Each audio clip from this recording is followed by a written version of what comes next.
maanta jimcihii iyo dooxii biicaddo alxamdulilah durdurkii oo socda iyo qoladii jimcaha buuraha oo udbahoogii iyo dhigahoogii wata aad baan u salaamayaa. asalaamu calaykum waraxmatullahi tacaala wabarakaatu. السلام عليكم ورحمة الله وبركاته. مانتو الجمعة كويلا تنكا بيش طونات لو كل ويلا تنكا راح نجونا ذو هذا البيعدو قول قواضل.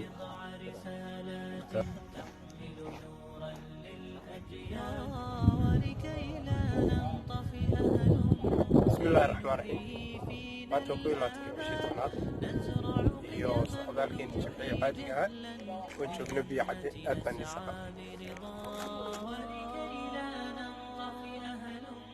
كي نحيي فينا الآمال نزرع قيما نمحي جهلا للجنة نسعى